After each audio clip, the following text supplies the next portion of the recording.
नमस्कार जय जगन्नाथ मु ज्योतिर्विद सिद्धार्थ शेखर नायक आपण मोर दैनंदिन राशिफल न्यूज 7 वेब पोर्टाल देखिपारे। पुणी थे मो चैनल आस्ट्रो केयर को आपण मानक स्वागत।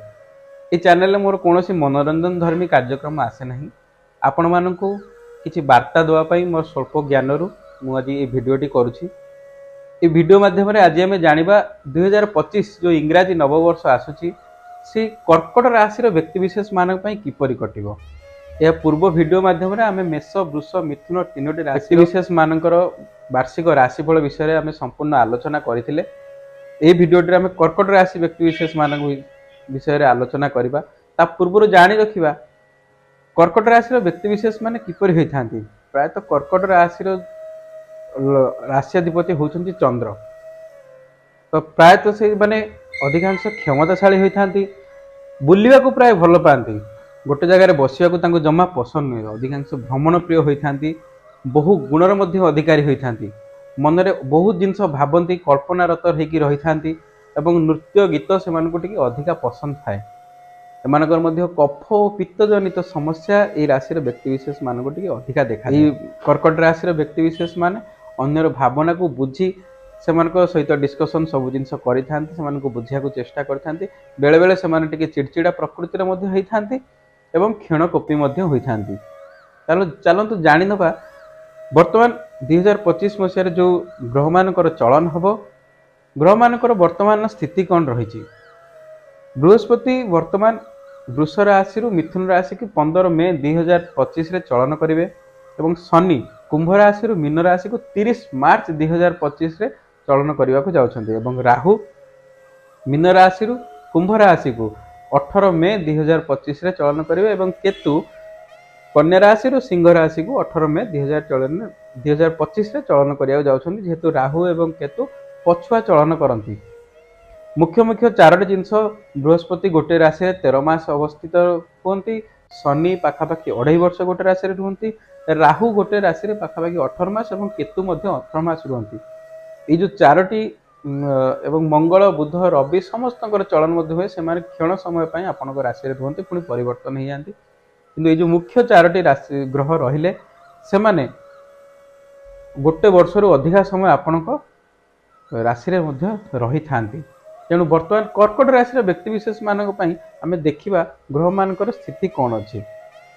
कर्कट राशि बृहस्पति एकादश थे, लाभ स्थान बर्तमान व्यय स्थान द्वादश स्थान को बृहस्पति चलन करेंगे केबे 15 मे पर 15 मे 2025 पर एवं आयु स्थान अष्टम स्थान बर्तमान शनि ढेयर बर्तमान थिला कर्कट राशि धर्म स्थान को 30 मार्च पर नवम स्थान को शनि चलन करेंगे एवं नवम रु अष्टम स्थान को धर्म स्थान आयु स्थान को बर्तमान राहु चलन करेंगे एवं तृतीय रु धन स्थान को बर्तमान केतु आपणकर चलन करेंगे 18 मे 2025 पर। मोटामोटी भाव में कह 30 मार्च पर जो शनिकर 30 मार्च 2025 पर जो शनिकर चलन आपन राशि होगा जाऊँगी। शनि 3 मास पर फल दियंती। एप्रिल मे जून पर पर आपन को स्वास्थ्य समस्या निश्चिंत भाव में देखा देव। विभिन्न प्रकार स्वास्थ्य समस्या दे आपन गति करि पारंती। पेट रोग, धातु क्षय, पाइल्स परी समस्या, आपनकर किडनी जनित समस्या, आपन को स्किन इन्फेक्शन प्रकृति परी समस्या आपन को देखा दे पारे। से प्रति स्वास्थ्य को नहीं आपन ए वर्ष निश्चिंत भाव में यथेष्ट सचेतन ही रहिबा आवश्यक।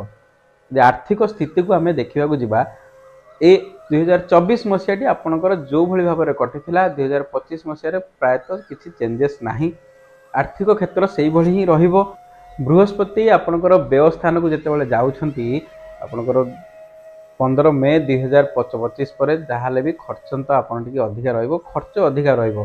जेकोसी जिनस भी आपन रोजगार जिते करूँ ना कहीं खर्च जहाँ भी ताठू अधिक किसी मात्रा रहिबो।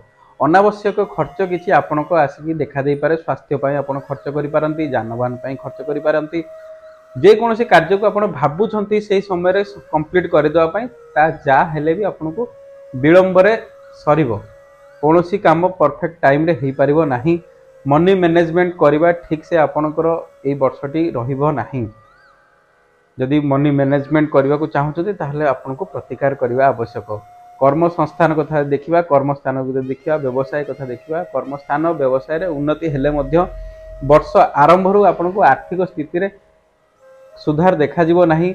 मे मास परे परे किछि मात्रा रे सुधार आपको आर्थिक स्थिति आसीपे जेहेतु शनि ढेयारे आपणकर राशि थिला।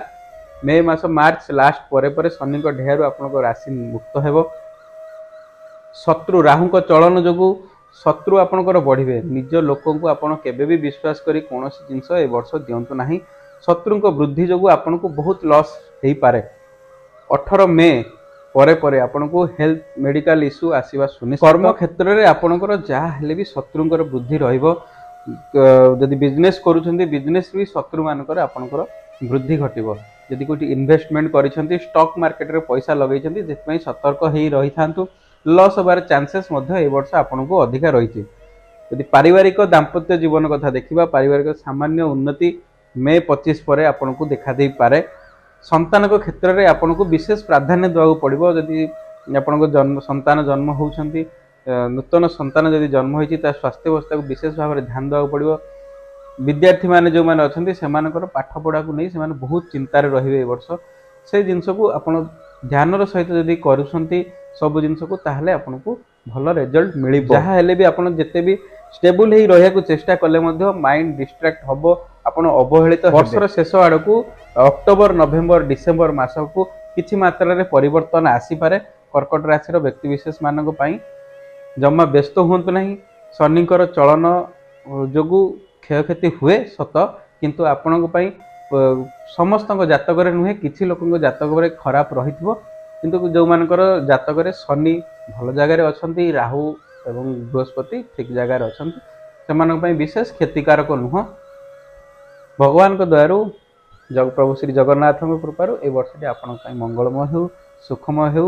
एवं वीडियोटी जदि आपण को ठीक लगी जदि आपणकर फ्रेंड परिवार केही भी कर्कट राशि व्यक्ति विशेष अच्छा से शेयर करंतु एवं टिके सावधान कर दियंतु। 2025 मसीहा कर्कट राशि विशेष भल फल देवाक जाऊ नाही।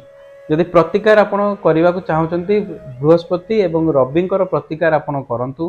प्रतिकार विषय अधिका जाना चाहूले तले स्क्रीन ने आमर अस्ट्रोकेयर ऑफिशियल नंबर आपको दि जाइए। आप कॉल करेंगे व्हाट्सएप करेंगे एवं कमेंट सेक्शन माध्यम जनातु जदि किसी प्रॉब्लम अच्छी आम निश्चिंत भाव में तार सॉल्यूशन देवाक आपको चेष्टा करूँ।